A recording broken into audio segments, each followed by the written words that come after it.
Warga kami terpaksa mengaburkan gambar yang ditayangkan. Korban bercerita kepada orang tuanya dirinya dipukuli sekitar 30 santri secara bergilir di 4 ruangan selama 3 jam lebih pada Jumat lalu. Korban juga menyebut dirinya dipukul dengan es batu balok di bagian kepala. Tanpa memberitahu pihak Ponpes, korban lalu pulang dengan naik angkot ke rumahnya. Seluruh tubuhnya terluka dan merasakan mual.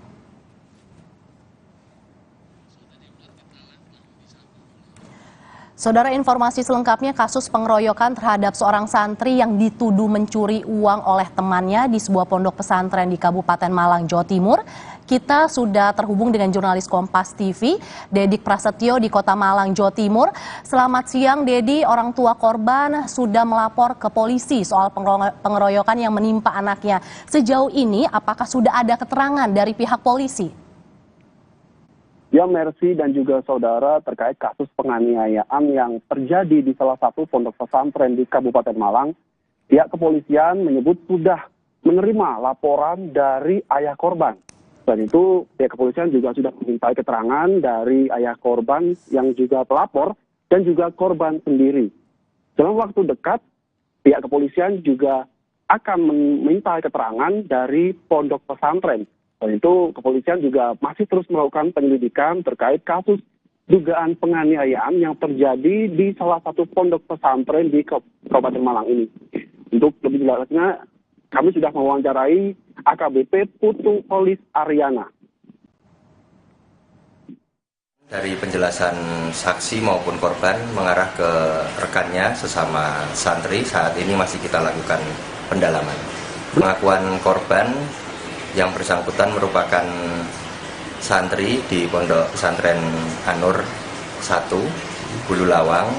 Kemudian peristiwa ini meliputi perundungan dan penganiayaan secara bersama-sama atau pengeroyokan. Berawal dari tudingan dari para pelaku yang terindikasi masih di bawah umur atau ABH yang menuduh atau menduga korban mengambil barang milik temannya.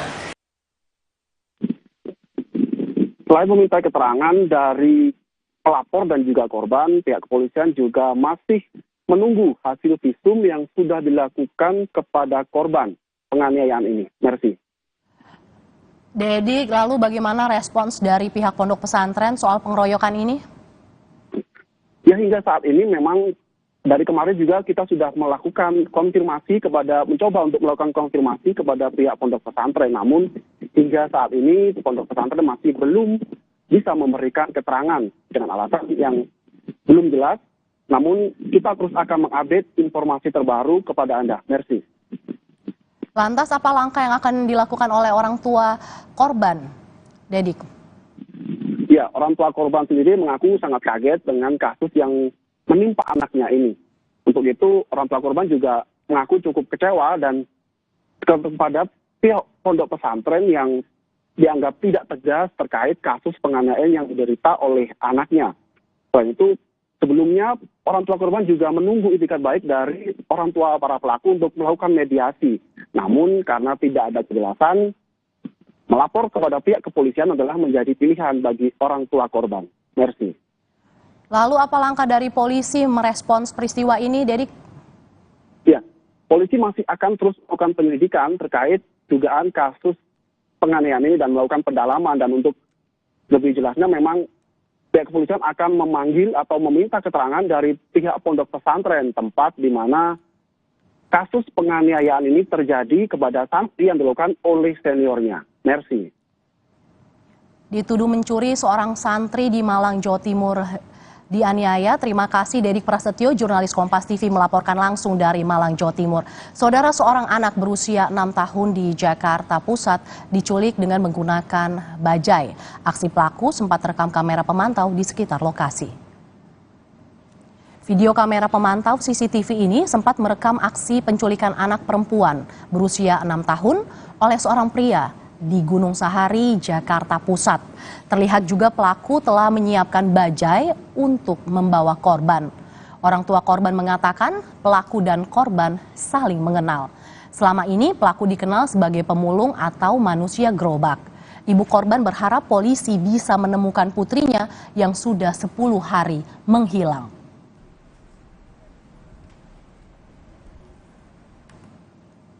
Dia itu nangkring di gerobak, katanya gitu. Udah gitu, ya mak coba mak, lihat mak, tolong mak, gimana keadaannya mak. Saya mah pengen tahu keadaannya doang. Sehat apa enggak, dia kedinginan apa enggak, yang namanya orang tua. Iya tahu, aku juga tahu. Sudah 10 hari saya nggak melihat anak saya, Pak. Rasa kangen saya, kecamuk saya, campur aduk. Saya kepingin anak saya pulang. Walaupun apapun saya tetap mencari. Dimanapun dia berada saya tetap mencari. Saudara, untuk mengetahui perkembangan kasus penculikan anak di Jakarta Pusat ini, kita sudah terhubung dengan jurnalis Kompas TV Dian Silitonga di Mapolres Metro Jakarta Pusat. Dian, bagaimana perkembangan kasus penculikan anak ini? Ya, Mercy, sampai dengan saat ini masih didalami oleh tim gabungan baik dari Polsek Sawah Besar maupun Polres Metro Jakarta Pusat. Nah, informasi terakhir polisi menyampaikan tengah mendalami rekaman CCTV yang berada di area atau lokasi peristiwa penculikan terjadi, dan kemudian juga polisi menyampaikan sudah memeriksa sejumlah saksi yang pada saat peristiwa penculikan terjadi ini berada di lokasi kejadian. Nah, kalau kita ingat penculikan anak usia 6 tahun di kawasan Gunung Sahari Jakarta Pusat ini sudah terjadi sejak tanggal 7 Desember yang lalu, artinya memang sudah 11 hari berlalu, dan kemudian kita ingat juga bahwa keluarga korban sudah melaporkan penculikan anak ini 2 hari pasca penculikan terjadi. Tapi nampaknya sampai dengan saat ini tim kepolisian belum menemukan titik terang di mana keberadaan baik pelaku maupun korban. Nah, saya akan coba sampaikan kembali, Mercy dan juga saudara, bagaimana kronologi penculikan anak usia 6 tahun di kawasan Gunung Sahari Jakarta Pusat ini terjadi. Ini terjadi seperti yang saya sampaikan tadi pada tanggal 7 Desember yang lalu. Bahkan peristiwa penculikan terjadi ketika anak berada di lingkungan terdekatnya. Karena pada saat itu sang anak ini berada di warung milik orang tuanya. Ada orang tua di sana dan juga kakaknya. Tapi di hari yang bersamaan pelaku datang ke warung keluarga korban. Dan pada saat itu pelaku mengajak korban untuk membeli makanan. Dan korban bersedia ikut, dan melalui rekaman CCTV terlihat setelah pelaku membeli makanan, ini pelaku terlihat membawa korban masuk ke dalam bajai, dan sejak saat itu korban belum kembali kepada keluarganya sampai dengan saat ini. Nah, Mercy, yang menjadi catatan dalam kasus ini tentu saja kasus penculikan anak harus menjadi perhatian yang serius, terutama adalah oleh pihak aparat penegak hukum. Karena yang pertama, anak ini tentu saja dilindungi oleh undang-undang, dan dikhawatirkan kalau kasus penculikan anak ini tidak ditangani secara cepat dan serius, maka anak akan menjadi korban tindak kejahatan berikutnya. Contohnya adalah perdagangan anak, kemudian adopsi ilegal, dan lain sebagainya. Nah, kasus penculikan anak yang memang kita juga sudah sering dengar ini terjadi, harus menjadi perhatian atau evaluasi yang serius bagi seluruh orang tua untuk bisa mampu menjaga dan juga mengawasi anak-anak mereka dari ancaman orang tidak dikenal. Nah, kita akan tentu pantau bersama bagaimana perkembangan kasus ini supaya juga kasus penculikan anak usia 6 tahun di Gunung Sahari ini juga bisa ditangani dengan cepat oleh pihak kepolisian. Mercy. Dian, apakah sudah ada jejak informasi lebih lanjut yang bisa digunakan oleh petugas kepolisian untuk menemukan pelaku, dan apa sebenarnya yang menjadi kesulitan polisi dalam menemukan anak yang diculik ini? Ya, tentu rekaman CCTV ini menjadi alat untuk kepolisian bisa mendalami atau menelusuri siapa pelakunya, kemudian siapa pelakunya, dan kemudian kalau kita lihat dalam rekaman CCTV itu juga ada bajai yang digunakan oleh pelaku untuk membawa korban. Ini juga bisa ditelusuri dari sana pergerakan dari bajai tersebut untuk bisa mengetahui sekali lagi keberadaan pelaku dan juga korban. Ini menjadi catatan, Mercy, karena sudah 11 hari tentu saja harusnya pihak kepolisian bisa bekerja cepat. Itu juga yang tadi saya tanyakan kepada Kapolres Metro Jakarta Selatan dan juga Kasat Reskrim Metro Jakarta Pusat, maksud saya, maaf, tetapi memang belum mendapatkan respon sampai dengan saat ini. Apa sebenarnya yang menjadi kesulitan sehingga sudah lebih dari sepekan kasus ini juga belum terungkap siapa pelakunya dan kemudian di mana keberadaan korban. Sekali lagi kita nantikan bagaimana tim gabungan baik itu dari Polsek Sawah Besar maupun Polres Metro Jakarta Pusat bekerja untuk mengungkap kasus penculikan ini. Mercy. Anak usia 6 tahun diculik menggunakan bajai di kawasan Gunung Sahari, Jakarta Pusat. Terima kasih jurnalis Kompas TV Dian Silitonga melaporkan langsung dari Mapolres Metro Jakarta Pusat. Saudara, yang juga jadi sorotan adalah buronan otak pelaku pembunuhan terhadap seorang polisi yang terjadi di Kampung Ponton, Palangkaraya Tengah, Kalimantan Tengah, tewas saat akan ditangkap akibat melawan polisi. Tersangka utama pembunuhan anggota Polda Kalteng di Kampung Narkoba, Palangkaraya, Kalimantan Tengah, tewas ditembak. Polisi terpaksa menembak tersangka karena melawan saat akan ditangkap. Tersangka sebelumnya kerap berpindah, membuat polisi kesulitan menangkap tersangka. Namun akhirnya tersangka yang jadi otak pembunuhan dapat diringkus di Desa Muroy, Kalimantan Tengah. Saat akan ditangkap, pelaku melawan menggunakan 11 celurit serta senjata jenis airsoft gun. Hingga akhirnya polisi menembak tersangka. Berhasil mengamankan pelaku tersebut atas nama Indra Lesmana alias Teteh di Dusun Keramat, Desa Pantar, Kecamatan Mentangai, Kapuas. Pada saat diamankan, pelaku sudah menyiapkan satu senjata airsoft gun dan juga celurit. Pada saat diamankan, pelaku berusaha melawan petugas menggunakan celurit untuk menyerang petugas dan akhirnya dilakukan tindakan tegas terukur. 7 Desember lalu, seorang polisi yang bertugas di Bidokes Polda Kalimantan Tengah tewas dikeroyok belasan orang di Kampung Narkoba, Palangkaraya. Pengeroyokan terhadap Aibda Andre Wibisono menggemparkan seluruh jajaran Polda Kalimantan Tengah. Tim Liputan Kompas TV. Saudara, usai jeda, Kompas Siang masih akan kembali dengan informasi. Di antaranya, 7 hari jelang perayaan Natal tahun 2022, Gereja Katedral Makassar, Sulawesi Selatan menurunkan personel keamanan gereja internal, dibantu aparat gabungan TNI Polri.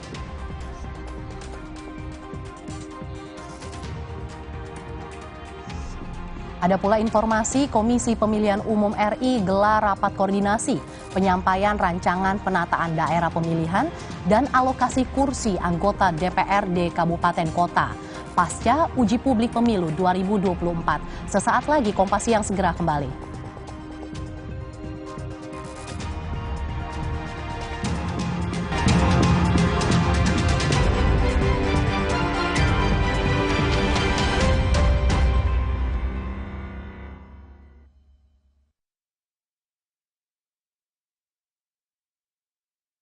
Buat dua Wilgos, cuma ada satu kecap. Kecap sedap kedelai hitam spesial. Terbukti bikin masakan looks good, taste good.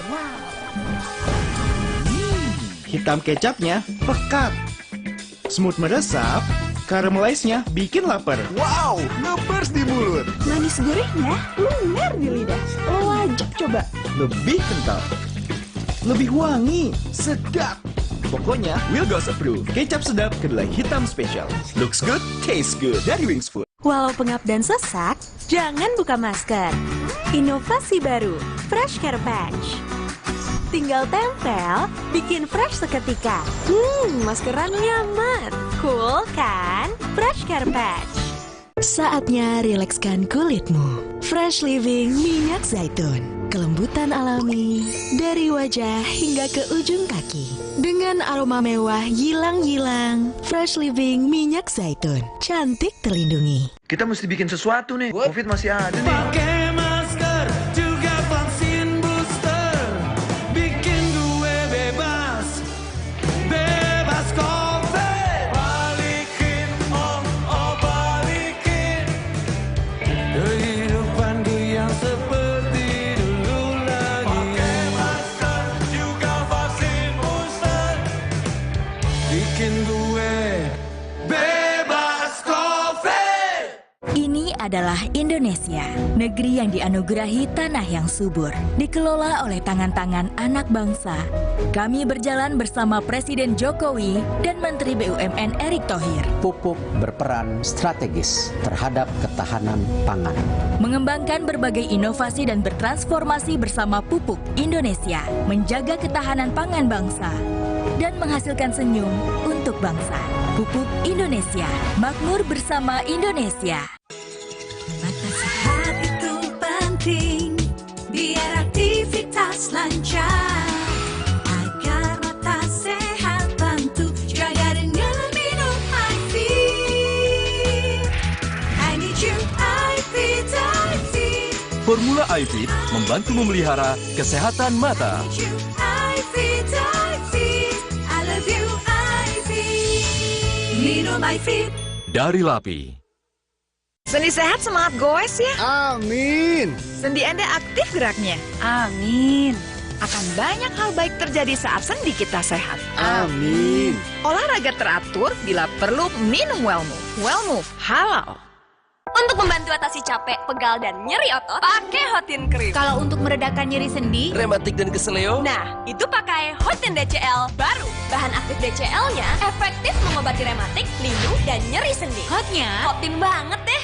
Kita mesti bikin sesuatu nih. Covid masih ada nih. Pakai masker juga vaksin booster, bikin gue bebas, bebas COVID. Balikin, oh balikin kehidupan gue yang seperti dulu lagi. Pakai masker juga vaksin booster, bikin gue bebas COVID. Buat dua Wilgos, cuma ada satu kecap. Kecap sedap kedelai hitam spesial. Terbukti bikin masakan looks good, taste good.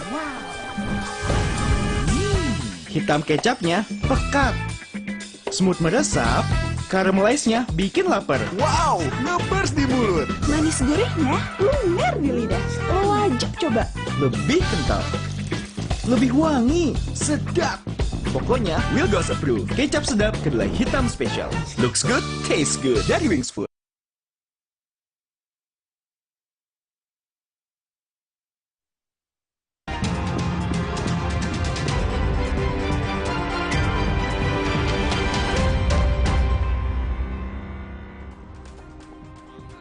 Saudara, jelang perayaan Natal di Gereja Katedral Kota Makassar, Sulawesi Selatan, sejumlah persiapan hampir rampung. Persiapan sudah dilakukan sejak awal bulan Desember.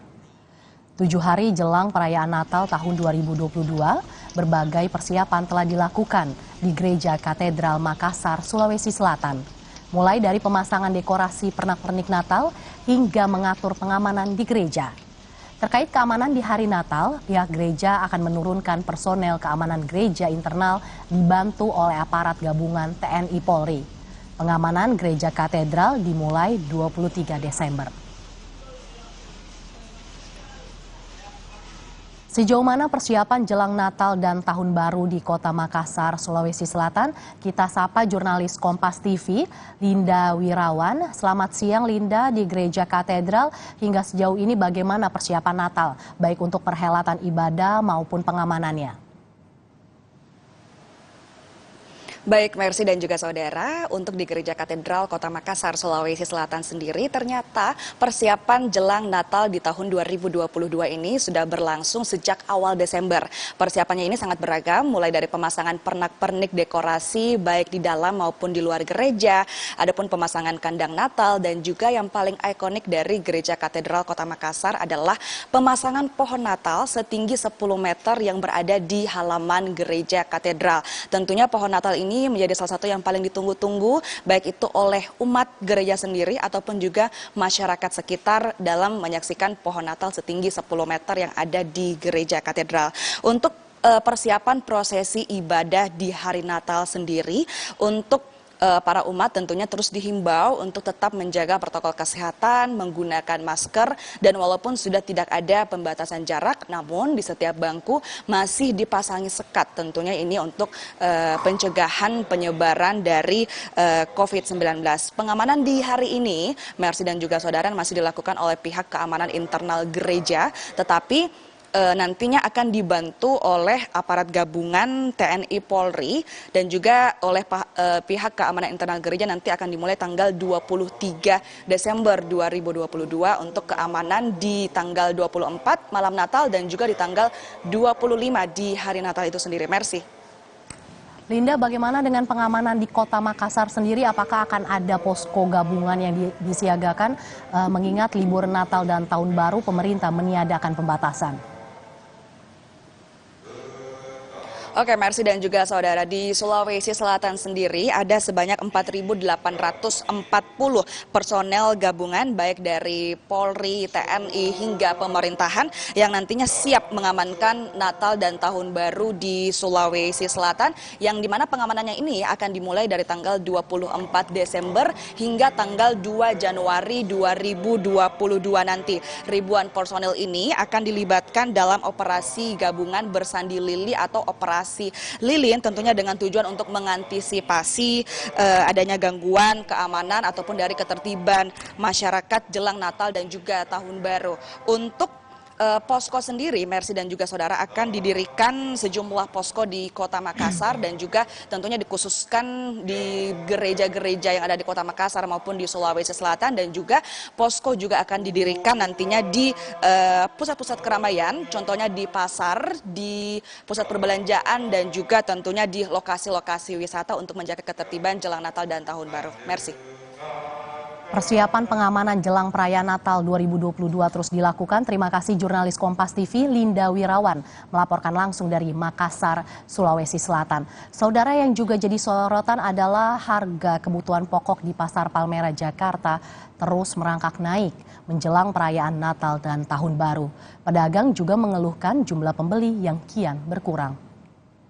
Menurut para pedagang, pembeli terus berkurang menjelang Natal dan Tahun Baru akibat harga yang terus meningkat.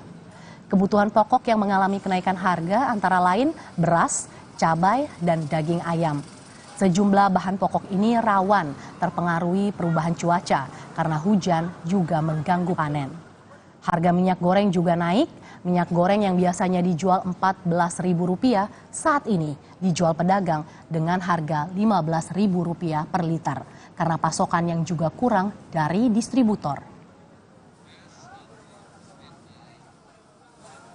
Kalau untuk minyak goreng, yang minyak kita tuh udah 2 minggu ini sih udah kendala di distributor ya. Barangnya sering kosong. Jadi kita akhirnya kan ngambilnya dari udah tangan kedua. Jadi nggak bisa jual harga head yang 14.000 gitu. Ini udah berapa lama ini kenaikannya? Kalau saya ini udah jual naik udah seminggu ini sih, baru seminggu ini. Jadi dari harga yang seharusnya 14.000 naik menjadi berapa, Bu? 15.000. Jelang Natal dan Tahun Baru, Bupati Purwakarta dan Forkompinda menggelar sidak harga bahan pokok di sejumlah pasar tradisional. Hampir seluruh harga kebutuhan pokok naik. Terpantau di Pasar Rebo Purwakarta, bahan pokok yang mengalami kenaikan harga cukup signifikan adalah ayam dan daging sapi. Harga ayam saat ini mencapai Rp38.000 hingga Rp40.000 per kilogram. Sedangkan untuk daging sapi, harganya naik Rp20.000 menjadi Rp130.000 per kilogram. Harga beras, minyak goreng curah, hingga komoditas sayuran juga mengalami kenaikan. Bupati Purwakarta, Anne Ratna Mustika menjelaskan, kenaikan harga masih dalam tahap wajar dan biasa terjadi jelang Natal dan Tahun Baru.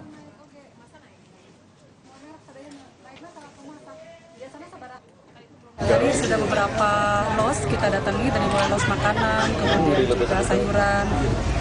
Memang beberapa komoditi yang sering gitu ya dicari orang itu hari ini ada peningkatan harga. Yang tertinggi adalah ayam potong, kemudian juga cabai merah, kemudian juga telur. Untuk lebih jelasnya, saudara, soal pantauan harga bahan pokok di Purwakarta, Jawa Barat, sudah ada jurnalis Kompas TV, Hendry Irawan. Selamat siang, Hendry. Jadi bahan pokok apa saja yang mengalami kenaikan harga yang signifikan dan sejak kapan? Ya, baik Mercy dan juga saudara. Sepekan jelang Hari Raya Natal dan Tahun Baru, harga sejumlah kebutuhan pokok di pasar tradisional Pasar Rebo Purwakarta mengalami kenaikan hampir semua bahan pokok, namun yang terpantau cukup signifikan mengalami kenaikan yaitu daging ayam potong, daging sapi, minyak goreng, beras, telur, dan cabai. Untuk harga daging ayam potong sendiri yang awal hanya harga pada hari normal hanya sekitar 32 sampai 34 ribu, hari ini terpantau dijual di kisaran 36, ada juga yang menjual 38 hingga 40 ribu rupiah per kilogramnya. Pun dengan harga telur yang hari ini terpantau harganya 32 ribu rupiah per kilogramnya. Begitu juga dengan daging sapi mengalami kenaikan sebesar 20 ribu rupiah menjadi 130 ribu rupiah dari harga normal atau hari biasanya. Untuk beras sendiri, para pedagang mengaku terjadi kenaikan setiap harinya, dan hari ini untuk beras sendiri untuk 1 kilogramnya berada di kisaran harga 12.000 hingga 13.000 rupiah tergantung jenis beras yang dijual. Untuk harga sayur, komoditas sayur seperti cabai juga mengalami kenaikan yang cukup signifikan antara di kisaran 40 hingga 60 ribu rupiah. Untuk cabai merah keriting dan cabai merah besar itu harganya 40 ribu hingga 45 ribu rupiah, dan untuk cabai rawit merah yang kenaikannya cukup terasa bagi para ibu-ibu yakni sebesar 60 ribu. Harga minyak goreng sendiri di Pasar Rebo Purwakarta ini dijual dengan harga 17 ribu rupiah dari harga eceran tertinggi yang seharusnya 14 ribu rupiah, karena para pedagang mengaku bahwa mereka membeli 15 ribu rupiah kemudian dikemas kembali sehingga memerlukan biaya produksi dan biaya untuk pengemasan. Sementara untuk pasokan bahan kebutuhan pokok ke pasar ini, dari sidak yang dilakukan Bupati Purwakarta dan Forkopimda, sejauh ini masih relatif aman dan bisa dikendalikan. Namun harga-harga ini memang terjadi kenaikan karena mendekati atau jelang hari Natal dan Tahun Baru ini. Merci. Henry, lantas apa langkah pemerintah untuk menekan kenaikan harga sejumlah bahan pokok? Ya baik, Bupati Purwakarta Ani Retno Mustika ketika ditanya antisipasi apa untuk menekan atau menstabilkan harga, pihak Pemda Purwakarta sendiri dan Forkopimda akan terus memantau harga-harga ini sejauh mana kenaikannya, apakah masih dalam tahap wajar atau perlu diadakannya pasar murah atau sejenisnya untuk menekan harga. Namun sejauh ini pihak Pemda Purwakarta sendiri masih akan terus melakukan pemantauan dan selanjutnya akan melakukan koordinasi dengan pihak terkait untuk mengetahui harga. Dan berikut adalah wawancara kami dengan Bupati Purwakarta Ani Retno Mustika. Stok sendiri tadi sudah disampaikan, beberapa pedagang menyampaikan bahwa distribusi atau pasokan itu lancar, semuanya tidak ada kesulitan lah, semua barang itu pasokan lancar sampai ke pasar tradisional, pasar besar. Ini tidak ada yang langka ya, Tidak ada, hanya kenaikan harga karena mungkin masyarakat hari ini banyak tinggi ya konsumsinya gitu. Untuk mengantisipasinya Bu, apakah akan ada pasar murah atau hal seperti itu? Nanti kita akan tindak lanjuti dengan rapat internal, termasuk dengan Pak Kapolres, dengan Pak Dandim, seperti apa langkah selanjutnya. Kita akan terus lakukan pemantauan juga, pengawasan di 6 pasar tradisional yang ada di Kabupaten Purwakarta untuk membandingkan harga-harga. Warga atau para pembeli sendiri sebenarnya berharap bahwa kenaikan harga ini bisa ditekan atau tidak terjadi kenaikan yang terlalu tinggi, karena memang memberatkan mereka untuk melakukan belanja kebutuhan sehari-hari. Namun sejauh ini mereka mengaku masih bisa memakluminya karena memang menghadapi hari raya dan Natal dan Tahun Baru, sehingga masih dalam tahap kewajaran dan mereka pun masih bisa belanja. Di sisi lain, pihak pemerintah mengimbau warga agar tidak melakukan belanja berlebihan jelang perayaan Natal atau Tahun Baru, agar tidak merasakan inflasi yang begitu tinggi. Merci. Jelang Natal dan Tahun Baru, harga bahan pokok mengalami kenaikan. Terima kasih jurnalis Kompas TV, Hendry Irawan melaporkan langsung dari Pasar Rebo, Purwakarta, Jawa Barat.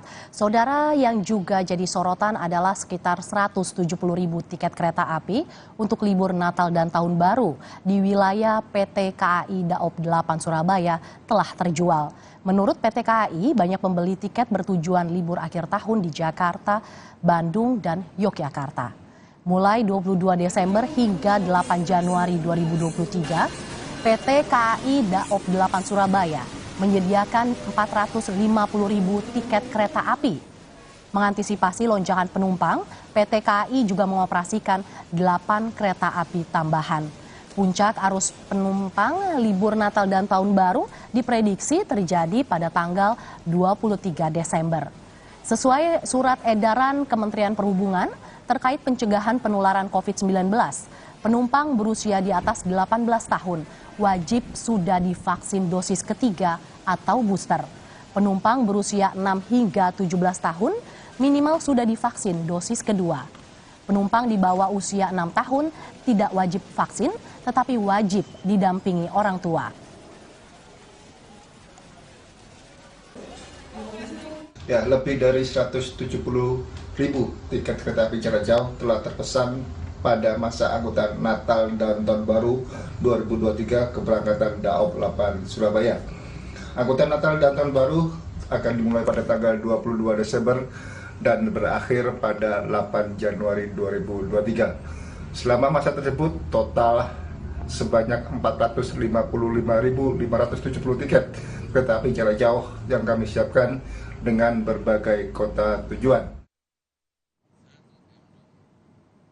Saudara, usai jeda, Kompas Siang masih akan kembali dengan informasi di antaranya Komisi Pemilihan Umum RI gelar rapat koordinasi penyampaian rancangan penataan daerah pemilihan dan alokasi kursi anggota DPRD Kabupaten Kota pasca uji publik pemilu 2024. Ada pula informasi hasil poligraf yang diklaim 93% akurat menunjukkan Ferdi Sambo dan Putri Chandrawati terindikasi berbohong.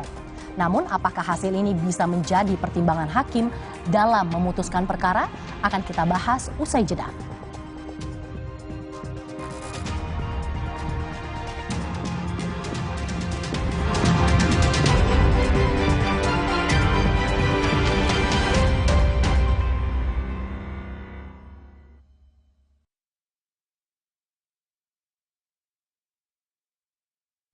FreshCare dipercaya masyarakat Indonesia. Panasnya nyaman.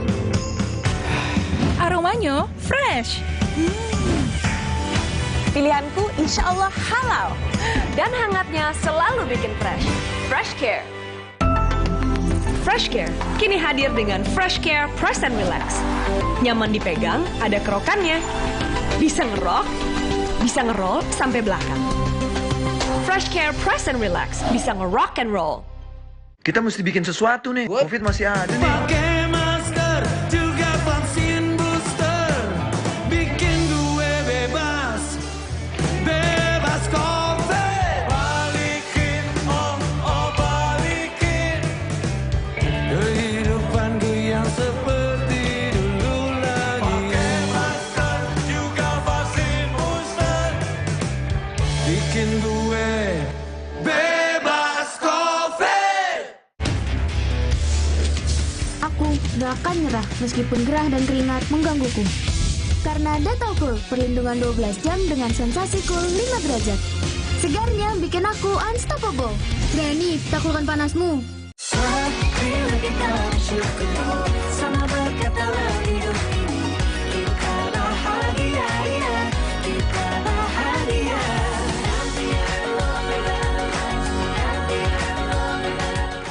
Sikat gigi saja masih dapat meninggalkan kuman. Lengkapi dengan Listerine Green Tea setiap hari. Dengan fluoride, melindungi dari gigi berlubang. Gigi kuat, mulut sehat. Sapiku yang sakit bisa beneran diobatin nggak ya? Jangan percaya, sapinya dijual ke saya aja.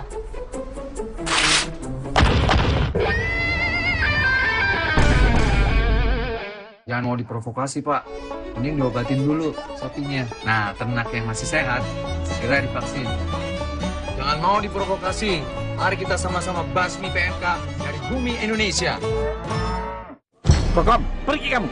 Tunggu apa lagi? Kat, Kokom. Aduh, pinggang dan lututku sakit. Awas, radang sendi tuh. Jangan dibiarin. Nih, minum Osteocom. Kok beda? Biasanya yang itu. Sekarang saya minum Osteocom karena terbukti cepat atasi kaku dan nyeri sendi. Jangan beli yang lain. Osteocom dengan MSM cepat atasi nyeri sendi. Habis minum Osteocom, pinggang dan lututku sudah sembuh nih. Mantap! Osteocom cepat atasi kaku dan nyeri sendi. Kemasan baru lebih ekonomis dari LAPI. Sendi sehat, semangat goes ya. Amin. Sendi Anda aktif geraknya. Amin. Akan banyak hal baik terjadi saat sendi kita sehat. Amin. Olahraga teratur, bila perlu minum Wellmove. Wellmove halal. Untuk membantu atasi capek, pegal, dan nyeri otot, pakai Hotin Cream. Kalau untuk meredakan nyeri sendi, rematik dan keseleo, nah, itu pakai Hotin DCL baru. Bahan aktif DCL-nya efektif mengobati rematik, linu, dan nyeri sendi. Hotnya Hotin banget deh. Kita mesti bikin sesuatu nih. Fit masih ada nih. Oh, gas. Terkena virusmu, bisa-bisa membunuh diriku, bikin sakit body, terus masuk isolasi. Balikin, oh balikin, body gue kayak dulu lagi. Pakai masker, juga vaksin booster, bikin gue bebas, bebas COVID. Balikin, oh balikin, kehidupanku yang seperti dulu lagi. Pakai masker, juga vaksin booster, bikin gue bebas COVID.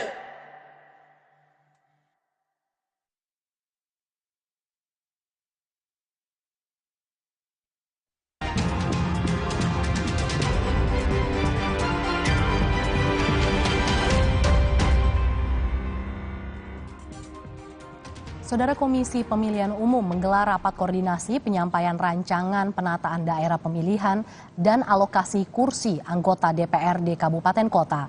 Rapat koordinasi ini menjadi lanjutan dari uji publik pemilu yang sebelumnya telah selesai dilakukan. Minggu siang sejumlah persiapan dilakukan jelang rakor di hari kedua yang diagendakan dimulai pukul 12 siang. Rapat koordinasi akan dihadiri oleh perwakilan KPU dari tiap provinsi. Adanya penambahan partai politik dari yang sebelumnya 13 parpol di tahun 2019 menjadi 17 parpol di 2024 membuat KPU merancang daerah pemilihan dan juga alokasi kursi anggota DPRD di tingkat kabupaten kota. Penetapan jumlah kursi dan daerah pemilihan ini akan terus berlangsung hingga 9 Februari 2023. Kini kita pantau jalannya rapat koordinasi rancangan daerah pemilihan dan alokasi kursi anggota DPRD yang akan berlangsung. Sudah ada jurnalis Kompas TV Francisco Donasiano di gedung KPU Jakarta.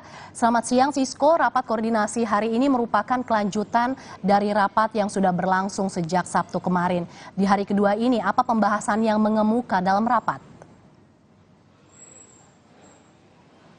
Baik, sebenarnya yang perlu digarisbawahi, Mercy dan juga saudara, bahwa untuk rapat koordinasi yang berlangsung pada hari kedua ini merupakan untuk anggota KPU provinsi yang sebelumnya belum mengikuti rapat pada tanggal 17 Desember yang lalu. Sehingga dari total ada 33 KPU provinsi, kemudian 23 sudah melakukan rapat koordinasi yang dilakukan di KPU Menteng Jakarta Pusat atau KPRI. Ini kemudian sisanya yaitu adalah 10 lagi merupakan perwakilan dari KPU provinsi yang belum melakukan rapat pada hari sebelumnya. Kenapa kemudian dipisah menjadi 2 hari? Dari informasi yang kami dapatkan, pemisahan ini dilakukan karena mengingat jumlah waktu dari masing-masing provinsi itu memaparkan hasil dari rancangan penataan daerah pemilihan dan alokasi kursi anggota DPRD kabupaten ataupun juga kota yang dilakukan di daerah KPU provinsi masing-masing. Sehingga kalau bisa berkaca ataupun juga melihat pada pemaparan yang di hari sebelumnya ini mencapai pukul 12 malam, sehingga dilanjutkan untuk sisa KPU provinsi ini yang 10-nya ini pada hari ini. Tentunya dengan agenda yang sama, yaitu mendengarkan rancangan finalisasi dari daerah pemilihan atau dapil yang akan berlangsung pada pemilu 2024 mendatang. Nah, kemudian kalau berdasarkan informasi yang kami dapatkan juga, sebenarnya untuk penetapan jumlah kursi dan penetapan dapil, ini merupakan salah satu rangkaian acara tersebut sebenarnya, Mercy dan juga saudara, di mana rangkaian acara yang berlangsung, rapat koordinasi yang berlangsung pada hari ini itu sudah berlangsung dari 14 Oktober 2022 hingga 9 Februari 2023. Sehingga memang kami nantikan apakah kemudian ada perubahan jumlah dapil ataupun juga jumlah alokasi kursi dari masing-masing provinsi, mengingat tadi juga telah Anda sebutkan ada penambahan sejumlah parpol hingga saat ini yang sudah mencabut nomor ataupun juga terverifikasi secara faktual. Ini ada 17 partai politik dan kemudian ada sejumlah provinsi, ada penambahan provinsi yang tadinya Indonesia memiliki 34 provinsi, sekarang dengan adanya daerah otonomi baru menjadi 38 provinsi yang berlokasi di Papua. Merci. Sisko, lalu adakah dampak bagi pemilih setelah nantinya rancangan daerah pemilihan dan alokasi kursi ini disahkan? Baik, tentunya ini akan jadi perubahan bagi masyarakat, khususnya adalah di provinsi, karena dengan adanya perubahan jumlah masyarakat ataupun juga penduduk, ini akan juga merubah komposisi ataupun juga jumlah anggota kursi ataupun juga dapil yang berada di lokasi masing-masing provinsi ini, sehingga akan terbuka peluang ataupun juga bagi masyarakat siapa saja yang bisa mewakili masyarakat di parlemen ataupun juga di DPRD khususnya kabupaten dan juga kota di pemilu 2024 mendatang. Tentunya jumlah kursi anggota DPRD kota dan kabupaten se-Indonesia ini akan bertambah 170 kursi dari pemilu 2019 lalu. Kenapa? Sehingga total nantinya untuk di DPRD kabupaten kota ini akan terdapat 17.510 kursi yang akan dipertandingkan ataupun juga diperebutkan oleh masing-masing anggota partai politik di pemilu 2024 mendatang. Dan hal ini sebenarnya penetapan jumlah kursi di DPRD ini sebenarnya sudah termaktub sebenarnya Mercy dan juga saudara dalam keputusan KPU nomor 447 tahun 2022 yang kemudian diteken oleh Komisi Pemilihan Umum KPU yaitu Hasyim Asyari, sehingga memang dengan adanya penambahan-penambahan seperti yang tadi Anda sebutkan partai politik dan juga adanya sejumlah penduduk di salah satunya adalah di 42 kota dan kabupaten, ini akan berdampak pada jumlah dapil dan juga nantinya berdampak pada jumlah kursi yang akan tersedia khususnya di DPRD kabupaten dan kota, sehingga memang kami nantikan nantinya acara ataupun juga rapat koordinasi karena ini akan mendengarkan masing-masing provinsi seperti itu Mercy dan juga saudara, dan nantinya akan setelah finalisasi yang akan dilakukan di KPU RI ini akan dikembalikan lagi ke daerah sehingga nantinya akan mengetahui berapa jumlah pasti dari anggota dapil ataupun juga kursi yang akan diperebutkan khususnya di DPRD kota dan kabupaten. Mercy. Ya, KPU gelar rapat koordinasi penataan dapil dan alokasi kursi DPRD Kabupaten Kota. Terima kasih jurnalis Kompas TV Francisco Donasiano melaporkan langsung dari kantor KPU. Saudara, yang juga jadi sorotan adalah Badan Pengawas Pemilu Bawaslu menggelar rangkaian rapat konsolidasi nasional 2022. Lalu apa terobosan Bawaslu jelang pemilu 2024? Terlebih mengantisipasi banyaknya hoax atau berita bohong di media sosial, jurnalis Kompas TV Niputu Trisnanda dan juru kamera Bodia Vimala melaporkannya untuk Anda berikut ini. Saat ini kami sedang berada di kawasan Sudirman Tamrin. Tadi kami habis melakukan jalan santai dengan Bawaslu dalam rangkaian konsolidasi jelang pemilu 2024. Nah, lebih lengkapnya apa saja sih dan apa tujuan dari konsolidasi ini? Saya akan mengajak Anda untuk berbincang dengan ketuanya Bawaslu, ketuanya pengawas pemilu. Ayo ikutin saya. Selamat pagi Pak Bagja, boleh minta waktunya sebentar dengan Kompas TV. Pak, kita sudah jalan 4 km tadi kurang lebih. Konsolidasi ini juga diikuti dengan banyak sekali anggota Bawaslu dari seluruh Indonesia. Tujuannya apa sih Pak? Tujuannya untuk mempublikasikan bahwa Bawaslu sudah siap dan telah siap untuk mengawasi penyelenggaraan pemilu setelah penetapan ini. Dan kemudian memperlihatkan Bawaslu tetap solid dalam mengawasi, tidak membuat was-was, bahkan membuat gembira pada kali ini. Jadi memang tema kali ini tema gembira. Nah, Pak, ini kan juga sebentar lagi sudah mulai ada pengambilan nomor dan lain sebagainya. Apa terobosan Bawaslu di pemilu pada tahun ini? Apa yang berbeda dari pemilu-pemilu sebelumnya? Pembuatan satgas pengawasan media sosial dengan teman-teman Kominfo. Ini perbedaannya dari kemarin. Mekanismenya seperti apa? Mekanismenya kita kemudian ada laporan dari Kominfo tentang medsos yang bermasalah. Kita review dan kita kemudian memberikan rekomendasi kepada Kominfo untuk melakukan sanksinya. Ataupun dari kita temukan, nah dulu tidak seperti itu, kita temukan, kita melaporkannya kepada Kominfo untuk di take down. Jadi sanksinya di take down aja atau bisa ada sanksi? Bisa pelanggaran administrasi kalau terbukti ada partai politik di situ atau peserta pemilu. Bisa dipidana kalau ada politisasi, hoax dan juga SARA dan lain-lain. Batasannya seperti apa sih Pak? Ini kan jangan sampai nanti masyarakat berpikir bahwa nanti akan justru membatasi ruang bicara publik. Batasannya adalah undang-undang. Orang boleh berbicara apa saja, tapi kalau kemudian menyinggung atau kemudian melakukan fitnah atau kebohongan itu jadi masalah. Batasannya itu. Bisa dibuktikan apa tidak tuduhannya. Kalau tidak bisa dibuktikan ya silakan ada pidana, kemudian bisa menanti. Ya. Sejauh ini ada, terakhir nih Pak, sejauh ini ada nggak sih Pak yang temuan dari Bawaslu bahwa ada yang curi-curi start untuk mulai kampanye? Ya saya kira bisa dilihat, tidak boleh melakukan kegiatan politik praktis di tempat ibadah. Itu yang paling penting pada saat ini. Ya. Akan ada sanksi Pak berarti atau mediasi dengan pihak-pihak yang ditemukan curi start? Mengimbau, kita kemudian memerintahkan kepada para pengawas untuk mengingatkan teman-teman panitia. Siapa tahu mereka lupa bahwa ini sudah masuk penetapan peserta pemilu dan lain-lain, ya. Jadi harus sesuai aturan. Harus sesuai aturan, peraturan daerah dan lain-lain, ya. Baik, terima kasih Pak Bagja. Silahkan melanjutkan nyobain makanan-makanan khas dari masing-masing daerah. Dan saudara, tadi sudah disampaikan bahwa sebenarnya pesannya adalah menjelang pemilu ini diharapkan nanti seluruh masyarakat Indonesia ini bisa ikut berpartisipasi, bisa ikut merayakan pemilihan umum, memberikan hak suaranya, tetapi dengan satu catatan, harus sesuai dengan peraturan yang ada dan jangan saling menjatuhkan. Niputu Trisnanda, Budia Vimala, Kompas TV, Jakarta.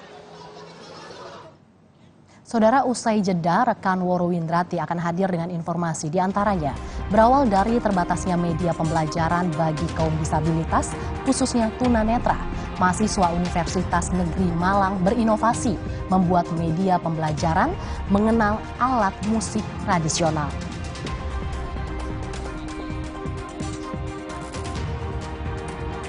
Ada pula informasi hasil poligraf yang diklaim 93% akurat menunjukkan Ferdy Sambo dan Putri Chandrawati terindikasi berbohong. Namun apakah hasil ini bisa menjadi pertimbangan hakim dalam memutuskan perkara? Usai jeda, Kompas Siang akan kembali.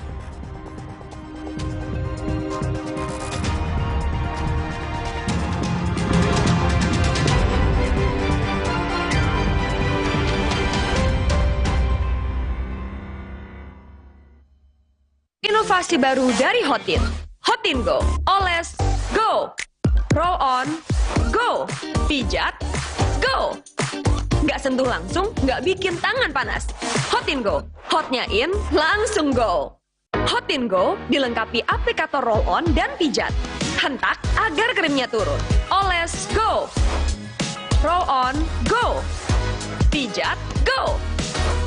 Nggak sentuh langsung, nggak bikin tangan panas.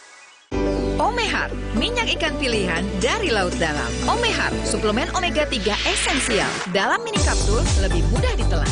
Diproses dengan teknologi modern di Amerika. Bantu pelihara kesehatan tubuh kini dan nanti. Bos bawel, anak rewel. Well, MyWell. Baru, MyWell Vitamin C plus Zinc. Bantu jaga daya tahan tubuh.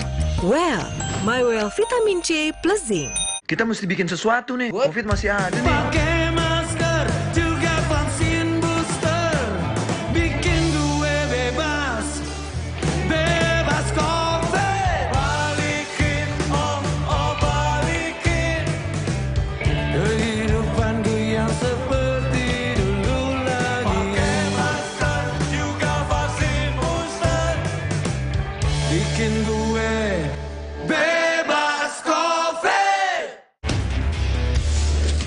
Aku gak akan nyerah meskipun gerah dan keringat menggangguku. Karena Data Cool, perlindungan 12 jam dengan sensasi cool 5 derajat. Segarnya bikin aku unstoppable. Berani taklukkan panasmu. Ini adalah Indonesia, negeri yang dianugerahi tanah yang subur, dikelola oleh tangan-tangan anak bangsa. Kami berjalan bersama Presiden Jokowi dan Menteri BUMN Erick Thohir. Pupuk berperan strategis terhadap ketahanan pangan. Mengembangkan berbagai inovasi dan bertransformasi bersama Pupuk Indonesia, menjaga ketahanan pangan bangsa, dan menghasilkan senyum untuk bangsa. Pupuk Indonesia, makmur bersama Indonesia. aku gak akan nyerah meskipun gerah dan keringat menggangguku. Karena Data Cool, perlindungan 12 jam dengan sensasi cool 5 derajat. Segarnya bikin aku unstoppable. Berani taklukkan panasmu. Sapiku yang sakit bisa beneran diobatin nggak ya? Jangan percaya, sapinya dijual ke saya aja.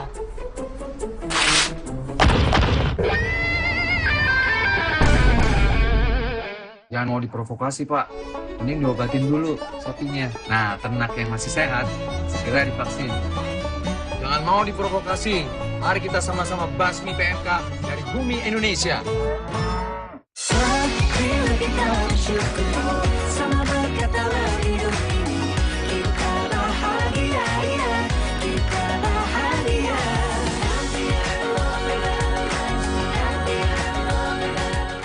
Hey, ada madu teja sase, madu teja sase, sehat berstamina. Banyak manfaatnya. Madu teja saset, enak sehatnya. Bahaya kurang vitamin D. Onde-mande vitamin D. Berjemur aja, cukup nggak ya? Minum MyWell Vitamin D 1000 IU. Penuhi kebutuhan vitamin D, jaga imun well everyday. MyWell Vitamin D 100% well everyday. Kita mesti bikin sesuatu nih. Covid masih ada nih. Pakai masker juga vaksin booster, bikin gue bebas, bebas COVID. Balikin balikin kehidupanku yang seperti dulu lagi. Pakai masker juga vaksin booster, bikin gue bebas COVID.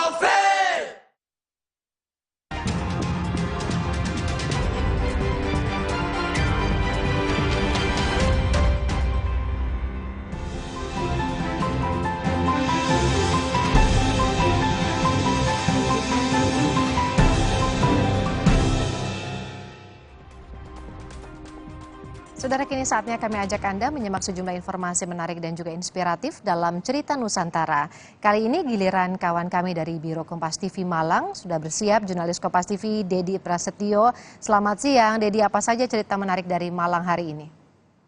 Selamat siang, Woro dan juga saudara. Seperti biasa, dari Kota Malang, Jawa Timur, saya akan membawakan 2 cerita Nusantara.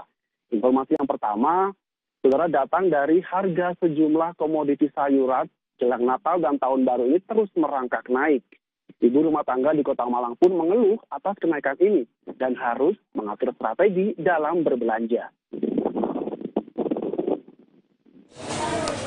Sepekan jelang Natal dan Tahun Baru, harga komoditi sayuran di pasar tradisional Ororodowo Kota Malang terus mengalami kenaikan. Hampir seluruh sayuran naik harga, berkisar antara Rp2.000 hingga Rp10.000 per kilogramnya. Pedagang menyebut kenaikan harga disebabkan keterbatasan pasokan dari petani akibat cuaca buruk. Kenaikan harga juga kerap terjadi jelang momen Natal dan Tahun Baru. Naik, saya naik juga. Cabai kecil, cabai besar naik, bawang merah naik, bawang putih naik, brokoli, brongkol naik, hampir semua sayuran naik. Mungkin dari cuaca sama mau Natal ya. Faktornya bisa mungkin dari itu. Ibu rumah tangga pun mengeluhkan kenaikan harga komoditi sayuran. Mereka pun harus memutar otak dan mengirit uang belanja agar bisa tetap mengkonsumsi sayur mayur yang penting untuk kesehatan tubuh. Mau dikurangi sayurnya ya nggak bisa ya, sudah biasa makan gitu. Jadi dikurangi ininya aja, Pak. Kalau biasanya brukolinnya banyak ya dikurangi sedikit gitu. Masaknya dikurangi lah sedikit, tapi tetap bahan-bahannya itu tetap. Ini sebagai rumah tangga harus mengelola dapur ya. Ya Mas ya. Ya. Tetapi ya apa? Harus tetap ngebul ya. Harus tetap ngebul dapurnya. Tetapi karena sekarang kayak seperti ini kok tomat ya tuh. Biasanya kita beli dengan 12 atau 15 sudah paling mahal. Nah kemarin saya beli 25 sekilo. Ya sudah, sekarang gimana caranya kita mengirit tetapi tetap keluarga mendapatkan makanan yang bernutrisi. Saat ini di pasaran harga tomat masih mahal, naik Rp10.000 menjadi Rp20.000 per kilogramnya. Harga cabai rawit dari Rp40.000 per kilogram menjadi Rp50.000 per kilogram. Bawang merah dari Rp40.000 per kilogram menjadi Rp45.000 per kilogram. Dan untuk bawang putih naik dari Rp23.000 menjadi Rp25.000 per kilogramnya. Hilda Nusantara, Kompas TV Malang, Jawa Timur. Untuk informasi yang kedua, saudara, berawal dari terbatasnya media pembelajaran bagi kaum disabilitas, khususnya tunanetra, kelompok mahasiswa Universitas Negeri Malang membuat media pembelajaran Gemilo. Dengan Gemilo ini, siswa tunanetra bisa mengenal alat musik tradisional yang ada di Indonesia. Gemilo adalah nama dari sebuah media pembelajaran yang diciptakan oleh 5 mahasiswa Universitas Negeri Malang. Berawal dari kegelisahan mereka akan minimnya media pembelajaran bagi kaum tunanetra. Meral Dadara, Gima Sofia, Vika, Andini, dan Zaki berinovasi membuat Gemilo. Secara sederhana, Gemilo adalah sebuah buku yang dilengkapi dengan huruf braille yang dilengkapi dengan audio yang menceritakan tentang alat musik tradisional seperti kendang, kentongan, hingga kenong. Tidak hanya itu, buku pembelajaran ini juga dilengkapi dengan alat musik tradisional dalam bentuk miniatur. Hal ini dilakukan agar penyandang tunanetra bisa menggambarkan bentuk dari alat musik tersebut. Salah satu kreator Gemilo menyebut Gemilo ini dibuat sesuai dengan kurikulum SMP luar biasa tentang alat musik ritmis dan melodis. Sebelum diluncurkan, menurut mereka, Gemilo sudah dikenalkan terlebih dahulu ke beberapa sekolah luar biasa dan hasilnya siswa memberikan respon positif. Khususnya kita sekarang itu melengkapi dari kurikulum SMPLB tunanetra, tepatnya di KD 3.3, di mana itu menyebutkan kan bahwa anak tunanetra itu harus mengenal alat musik ritmis maupun alat musik melodis. Nah, oleh karena itu yang sekarang media pembelajaran untuk anak tunanetra khususnya pada KD tadi itu belum ada sama sekali, dan mereka itu hanya pengenalan secara langsung ke alat musiknya, dan itu kan emang terbatas pada masing-masing SMPLB. Jadi nggak semua SMPLB punya, akhirnya kita nyiptain inilah media pembelajaran yang namanya Gemilo yang praktis bisa dipakai untuk anak tunanetra. Dalam waktu dekat, kelima mahasiswa UM ini akan kembali meluncurkan Gemilo edisi terbaru. Setiap edisi Gemilo berisikan satu jenis alat musik tradisional dari masing-masing daerah di Indonesia. Dedi Prasetyo, Kompas TV Malang, Jawa Timur. Demikian dua cerita Nusantara dari Kota Malang, Jawa Timur. Kembali ke studio, Waro. Terima kasih Dedi Prasetyo, informasinya dari Malang, Jawa Timur.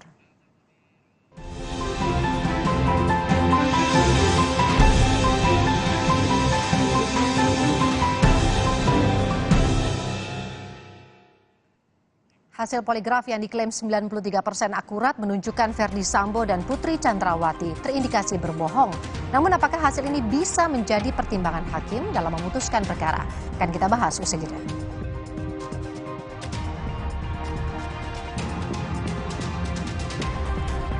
"21 orang meninggal dunia dan 12 orang lainnya masih hilang dalam bencana tanah longsor di Selangor, Malaysia.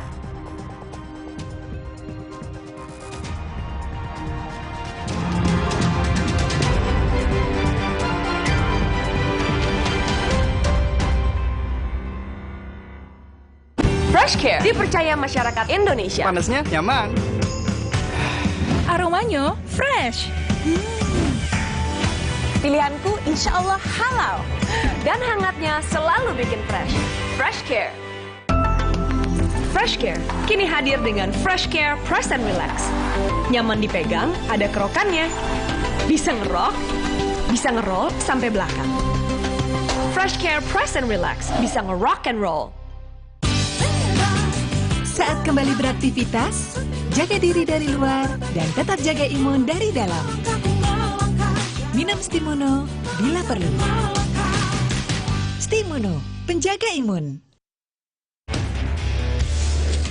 Aku gak akan nyerah meskipun gerah dan keringat menggangguku. Karena Datol Cool, perlindungan 12 jam dengan sensasi cool 5 derajat. Segarnya bikin aku unstoppable.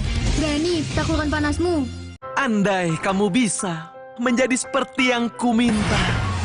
Meet Max, begitu maksimal rasanya. Spesial pakai telur.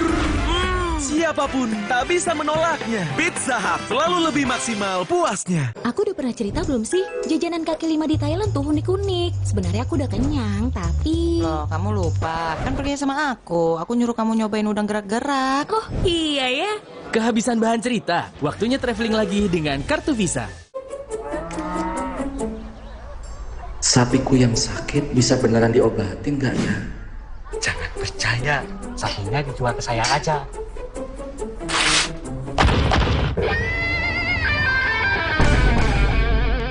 Jangan mau diprovokasi, Pak. Mending diobatin dulu sapinya. Nah, ternak yang masih sehat, segera divaksin. Jangan mau diprovokasi. Mari kita sama-sama basmi PMK dari bumi Indonesia. Inovasi baru dari Hotin. Hotin Go. Oles, go. Roll on, go. Pijat, go. Nggak sentuh langsung, nggak bikin tangan panas. Hotin Go. Hotnya in, langsung go. Hotin Go dilengkapi aplikator roll on dan pijat. Hentak agar krimnya turun. Oles, go. Roll on, go. Pijat, go. Nggak sentuh langsung, nggak bikin tangan panas. Omehar, minyak ikan pilihan dari laut dalam. Omehar, suplemen omega 3 esensial. Dalam mini kapsul, lebih mudah ditelan. Diproses dengan teknologi modern di Amerika. Bantu pelihara kesehatan tubuh kini dan nanti. Bos bawel, anak rewel. Well, MyWell. Baru, MyWell Vitamin C plus Zinc. Bantu jaga daya tahan tubuh. Well, MyWell Vitamin C plus Zinc. Aku gak akan nyerah meskipun gerah dan keringat menggangguku. Karena Data Cool, perlindungan 12 jam dengan sensasi cool 5 derajat. Segarnya bikin aku unstoppable. Berani taklukkan panasmu. Luka, memar di kulit. Sakit. Pagalino nyeri sendi, butuh dipijit. Sakit. Gak usah ngeluh kalau sakit. Pakai Herba Wahid. Herba Wahid, minyak herbal berkhasiat. Herba Wahid, minyak gosok, urut dan pijit. Wahid. Alergi, jontor nih. Aku biduran, obatnya yang depannya Indal CTN. Bisa dibeli tanpa resep dokter. Indal CTN, komposisi anti alerginya meredakan alergi. Indal CTN. Hey, ada madu teja sase, madu teja sase, sehat berstamina. Rasa jeruk stroberi banyak manfaatnya. Madu teja saset, enak sehatnya. Bahaya kurang vitamin D. Onde-mande vitamin D. Berjemur aja, cukup nggak ya? Minum MyWell Vitamin D 1000 IU. Penuhi kebutuhan vitamin D, jaga imun well everyday. MyWell Vitamin D 100% well everyday.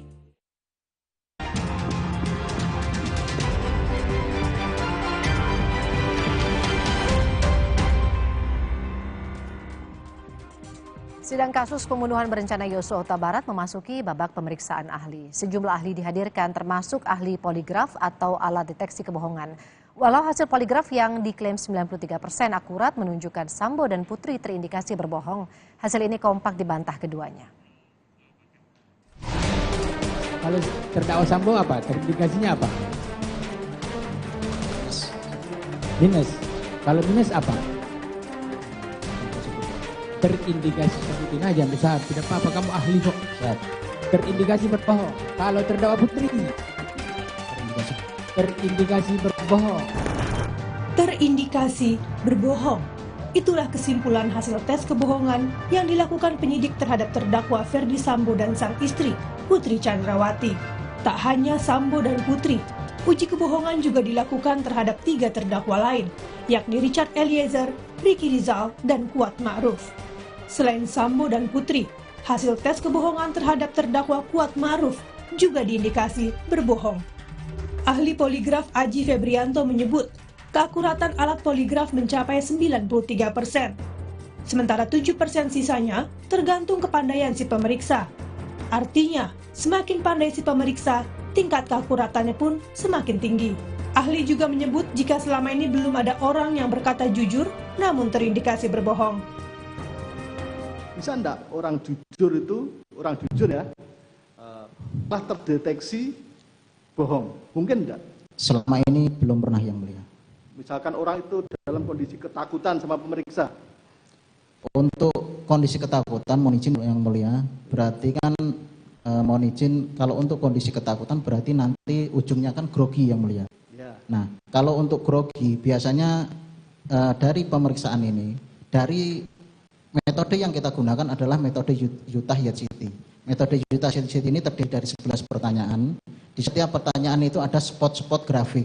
Nah, biasanya kalau orang sepengalaman kami, kalau orang ini grogi, itu biasanya setiap spot ini akan muncul grafik-grafik grogi tersebut yang mulia. Namun hasil tes yang menyatakan indikasi berbohong kompak dibantah Sambo dan Putri. Sambo menolak hasil tes poligraf dijadikan bukti di persidangan. Sambo juga keberatan pertanyaan yang diajukan kepada Putri yang dinilai tidak sesuai dengan perkara pembunuhan berencana seperti yang didakwakan. Salah satu pertanyaan yang diajukan, apakah Putri berselingkuh di Magelang dengan Yosua? Kami ingin menyampaikan bahwa sangatlah disayangkan dalam pembuktian yang dilakukan oleh Puslapor ini hanya berdasarkan isu kemudian titipan penyidik. Ahli harusnya mengetahui dampak yang ahli berikan terhadap hasil ini pada keluarga saya. Tapi inilah faktanya yang mulia. Tidak ada hubungannya dengan perkara 340 ahli tanyakan ke istri saya. Setali 3 uang, Putri juga menyatakan keberatan. Putri mengaku melakukan tes kebohongan karena takut dianggap tidak kooperatif. Saya menyampaikan ke berdua yang bertanya, saya tidak sanggup karena saya tidak mau ceritakan tentang kejadian kekerasan tersebut. Namun salah satu pemeriksa menyampaikan ibu harus menceritakan karena ibu sudah di sini. Kalau tidak salah itu yang menyampaikan adalah Bapak Aji sendiri. Saya menangis karena di dalam ruangan itu hanya ada 2 orang pria. Saya harus menceritakan peristiwa kekerasan seksual yang saya alami tanpa dibimbing oleh psikolog atau wanita di dalam ruangan tersebut. Baik. Dan saat itu saya hanya bisa menangis, tapi diminta untuk melanjutkan, dan saya melanjutkan karena saya takut dibilang tidak kooperatif dalam pemerintah. Berbohong atau tidak, semua bergantung pada keputusan majelis hakim di akhir persidangan. Setelah jaksa selesai menghadirkan saksi untuk membuktikan dakwaan, selanjutnya giliran kuasa hukum menghadirkan saksi untuk meringankan para terdakwa dari dakwaan utama, yakni pembunuhan berencana. Tim Liputan, Kompas TV. Salah satu yang jadi sorotan dari persidangan pembunuhan berencana Brigadir Yosua pekan ini adalah hasil tes poligraf atau uji indikasi kebohongan para terdakwa. Putri Chandrawati punya nilai terendah yang artinya ia terindikasi berbohong. Lalu apakah hasil tes poligraf ini akan jadi pertimbangan hakim untuk memutus perkara? Kita ulas bersama dengan mantan hakim Profesor Gayus Lumbun. Selamat siang Prof, dengan Woro di sini. Terima kasih sudah bergabung. Prof, kita saksikan bersama sidang Rabu kemarin, Putri punya nilai -25, kemudian disusul oleh Sambo -18. Ahli poligraf menjelaskan skor tes kebohongan masing-masing terdakwa, ini indikasi berbohong seperti itu. Lalu sejauh mana Prof hasil tersebut tuh bisa memengaruhi keputusan hakim nantinya? Bagi pandangan saya, poligraf itu tidak masuk sama sekali di ketentuan mengenai sahnya sebuah alat bukti menurut undang-undang. Tetapi poligraf ini memang bisa dimasukkan melalui atau menumpang dengan salah satu dari 5 alat bukti yang sah. Pendapat saya adalah melalui ahli. Jadi dia tidak serta-merta dipakai untuk mempertimbangkan apakah itu benar apa tidak, bahwa itu berbohong apa tidak. Tetapi ahli yang mengenal alat yang bernama poligraf itu, yang bisa bertanggung jawab untuk keahliannya untuk menyatakan bahwa memang lay detector yang bernama poligraf ini sudah sesuai dan ini memang dapat digunakan. Itu. Dan terhadap saksi ini saya berpendapat harus ada saksi lain yang ikut menilai, tidak serta-merta bisa berlaku sebagai poligraf, tidak semata-mata satu ahli saja. Harus ada ahli lain yang juga mempunyai pengetahuan luas secara keahlian mengenal alat yang bernama poligraf. Itu pendapat hukum saya.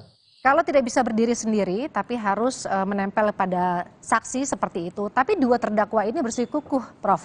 Tidak melakukan kebohongan atau jujur mengatakan. Bahkan Putri menambahkan bahwa saat dilakukan pemeriksaan dia merasa tertekan dan sebagainya. Kemudian bagaimana upaya hakim ini kemudian bisa menguatkan keterangan dari saksi ini dengan dibantu juga dengan tes kebohongan? Atau mungkin pernah ada kasus sebelumnya, Prof, yang bisa dibagikan kepada kami terkait penggunaan alat tes kebohongan seperti ini? Ya, pengalaman saya ketika ada sidang terorisme menggunakan sebut saja elektroniknya berupa surat, fotokopi. Ya, itu fakta yang ada hanya ada pada fotokopi asli, tidak ada. Nah, itu pun sama. Fotokopi yang hasil elektronik tidak bisa serta-merta menjadi alat bukti yang dapat digunakan kecuali ada ahli yang mendukung itu. Ahli yang bertanggung jawab menurut keahliannya terhadap fotokopi. Nah, ini sama. Kan fotokopi itu ada yang berwarna juga yang hampir sama dengan aslinya. Itu semua perlu keahlian. Nah, ini sama alat elektronik yang harus menempel dengan ahli yang bisa menjelaskan secara kita kan ini mencari keadilan yang material. Kita mencari kebenaran yang material. Tidak bisa kita mengikuti kemauan banyak orang saja. Tapi ada keadilan hukum di samping keadilan masyarakat. Ada social justice, tapi juga ada legal justice. Nah, legal justice ini harus dipenuhi ketentuannya menurut undang-undang. Harus adanya 5 alat bukti yang sah, diantaranya tidak mengenal itu alat bukti yang bernama fotokopi, elektronik, yang lain termasuk poligraf. Harus ada ahli yang bertanggung jawab, dan ahli ini pun tidak satu. Khawatir bahwa ahli juga masih mempunyai pandangan-pandangan dan mendudukan saksi, padahal ahli bukan saksi, bukan orang yang tahu sendiri dan tidak perlu dia tahu, dia mengalami sendiri, tetapi dia harus sesuai dengan keahliannya, bisa menjelaskan dan meyakinkan hakim. Nah, kalau itu yang terjadi, maka dia bisa sah menjadi alat bukti yang sah. Tadi Prof juga mengatakan perlu tambahan saksi. Apalagi Prof yang kira-kira mungkin bisa menguatkan, kemudian bisa sekaligus merangkum puzzle-puzzle ini, kemudian sehingga hakim bisa memutuskan putusan atau hukuman yang jelas untuk para terdakwa ini. Untuk hakim itu bisa keyakinan dan akhirnya memutus, itu ada 3 hal yang berkaitan, disebut sebagai petunjuk hakim. Yang pertama adalah saksi, kedua adalah surat, ketiga adalah ahli. Maka dari ketiga inilah hakim bisa mendapatkan petunjuk bahwa hakim telah mempunyai keyakinan atas dasar-dasar itu. Saya meniti peran ahli sebenarnya. Ini kan saksi banyak, ini kan saksi mahkota. Mereka masing-masing berkepentingan di atas dirinya. Jadi ada satu hal yang menjadi tujuan mereka. Ini sulit sekali. Saya punya pengalaman, kita semua punya pengalaman memperhatikan di mana saksi ini ada disebut sebagai saksi mahkota, saksi yang juga terdakwa. Tentu mereka berkait-kaitan untuk melepaskan dirinya, kalau perlu melempar ke orang lain. Nah, ini perlu diwaspadai. Kita pernah punya pengalaman kasus Marsinah, pejuang buruh ketika itu. Sampai di tingkat Mahkamah Agung oleh seorang hakim yang memang kredibel, dipercaya, bernama Andi Handoyo. Beliau ini memutuskan membebaskan semua terdakwa yang 9 orang, karena saksi mahkota ini meragukan dengan konsep atau asas lebih baik hakim melepaskan orang yang yang bersalah daripada menghukum orang yang belum tentu bersalah. Nah, ini satu asas di kalangan hakim ini. Beliau membebaskan 9-9-nya, padahal ini sama pembunuhan berencana, penyiksaan pada aktivis ini. Tapi hakim Handoyo yang betul-betul kredibel dan dipercaya di masyarakat bisa menerima bahwa semua dibebaskan. Karena apa? Karena si mahkota itu memang meragukan hakim, dan hakim mempunyai konsep berpikir atau asas secara umum lebih baik membebaskan orang yang bersalah daripada menghukum orang yang belum tentu bersalah. Baik, kalau begitu apa yang kemudian harus bisa dicermati dari kesaksian para saksi yang sudah kemudian berjalan selama 1 pekan kemarin, Prof, agar kemudian juga hakim bisa memberikan keputusan yang mungkin dianggap juga oleh orang awam yang sekarang melihat semua kasus ini menjadi besar begitu, dianggap adil, Prof? Yang pertama saya katakan jangan terpaku dengan keadilan sosial. Semua orang mengharapkan menurut pandangannya secara umum. Tetapi ada legal justice. Dan ini keadilan dalam konsep fair trial harus adil untuk semua pihak. Adil untuk korban, adil untuk pelaku, dan adil untuk negara. Negara ini negara hukum. Jadi tidak bukan negara yang tidak terkontrol sehingga publik dibiarkan untuk beramai-ramai sependapat, tidak begitu. Tapi pandangan saya tadi 3 hal petunjuk hakim tadi harus ada saksi yang independen, saksi betul-betul tahu. Bahkan sekarang diperluas oleh Mahkamah Konstitusi, saksi yang tidak langsung mengalami pun kalau dia punya akses yang berkaitan dengan perkara ini, dia boleh menjelaskan sebagai penjelasan saksi. Kemudian ahli ini juga saya anggap orang paling tidak ada kaitan, ya tidak ada sesuatu keinginan atau terkait. Saksi netral menurut keahliannya, baru hakim itu bisa mempunyai keyakinan di hatinya dan putusan apa yang akan diberikan sesuai dengan keadilan menurut keyakinan hakim. Baik, terima kasih Profesor Gayus Lumbun sudah bergabung di Kompas Siang hari ini. Salam sehat, Prof. Ya, selamat bertugas. Terima kasih. Saudara, usai jeda kami masih akan kembali dengan informasi lainnya. Ada 21 orang meninggal dunia dan juga 12 orang masih hilang dalam bencana tanah longsor di Selangor, Malaysia.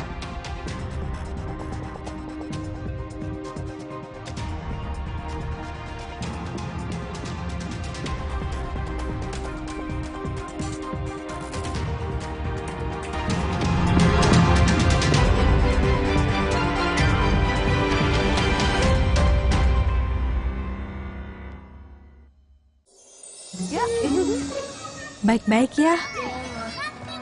Hai.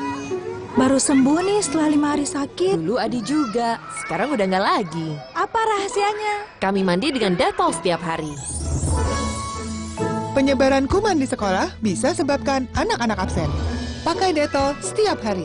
Germ Defense formulanya berikan perlindungan lawan 99,99% kuman. Dettol, yakin terlindung setiap hari. Sapiku yang sakit bisa beneran diobatin nggak ya? Jangan percaya, sapinya dijual ke saya aja.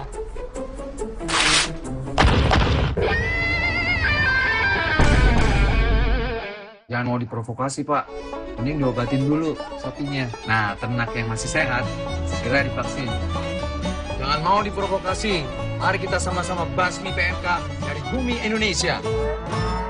Walau pengap dan sesak, jangan buka masker. Inovasi baru, Fresh Care Patch. Tinggal tempel, bikin fresh seketika. Maskeran nyaman, cool kan? Fresh Care Patch.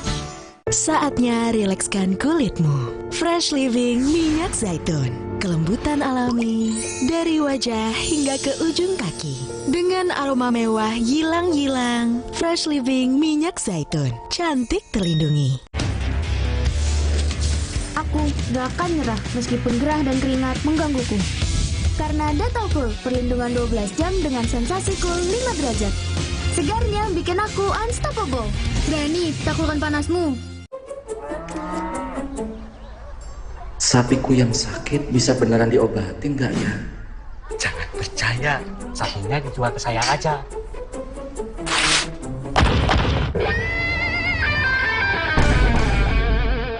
Jangan mau diprovokasi, Pak. Mending diobatin dulu sapinya. Nah, ternak yang masih sehat, segera divaksin. Jangan mau diprovokasi. Mari kita sama-sama basmi PMK dari bumi Indonesia. Andai kamu bisa menjadi seperti yang kuminta. Meat Max, begitu maksimal rasanya. Spesial pakai telur. Siapapun tak bisa menolaknya. Pizza Hut selalu lebih maksimal puasnya. Meler alergi, minum alergis. Jontor alergi, minum alergis. Dental alergi, minum alergis. Dental alergi, minum alergis. Tersiksa karena alergi? Minum alergis. Cepat atasi alergi, tidak bikin ngantuk, aktivitas lancar. Obat alergi, minum alergis. Alergis, alergi hilang seketika. Dari LAPI. Mata sehat itu penting.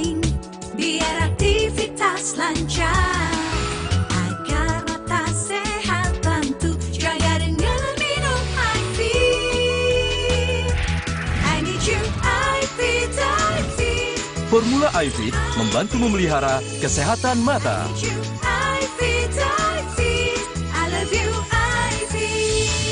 Minum iFit. Dari LAPI. Luka, memar di kulit. Sakit. Pegalinu nyeri sendi, butuh dipijit. Sakit. Gak usah ngeluh kalau sakit, pakai Herba Wahid. Herba Wahid, minyak herbal berkhasiat. Herba Wahid, minyak gosok, urut dan pijit. Wahid. Alergi, jontor nih. Aku biduran, obatnya yang depannya Indal CTN. Bisa dibeli tanpa resep dokter. Indal CTN, komposisi anti alerginya Redakan alergi. Indal CTN. Sapiku yang sakit bisa beneran diobatin nggak ya? Saya, sapinya dijual ke saya aja.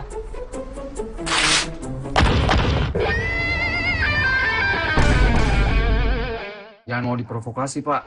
Mending diobatin dulu sapinya. Nah, ternak yang masih sehat, segera divaksin. Jangan mau diprovokasi. Mari kita sama-sama basmi PMK dari bumi Indonesia.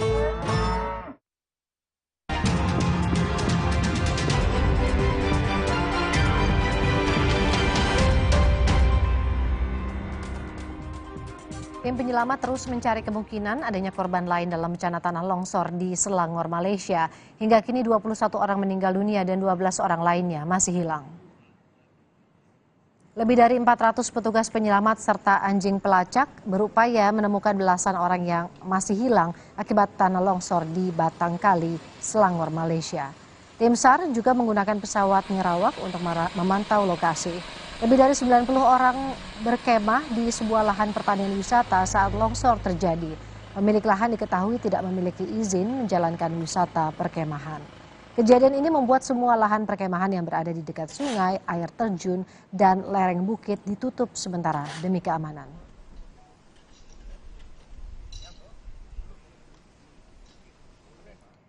Ketegangan antara Serbia dan Kosovo terjadi sepekan terakhir. Warga Serbia sebelumnya membarikade jalan utama memprotes penangkapan seorang polisi. Serbia menuntut agar warganya dikembalikan dari Kosovo, provinsi yang memisahkan diri dari negara itu. Petugas lantas menutup perbatasan dua negara di Jarinje. Penjaga perdamaian NATO ditempatkan di Kosovo sejak 1999 ketika pasukan aliansi mengusir pasukan Serbia. Pejabat Serbia mengklaim resolusi PBB yang secara resmi mengakhiri perang Kosovo memungkinkan pasukan Serbia untuk kembali ke Kosovo. Hal inilah yang memicu ketegangan di dua negara itu.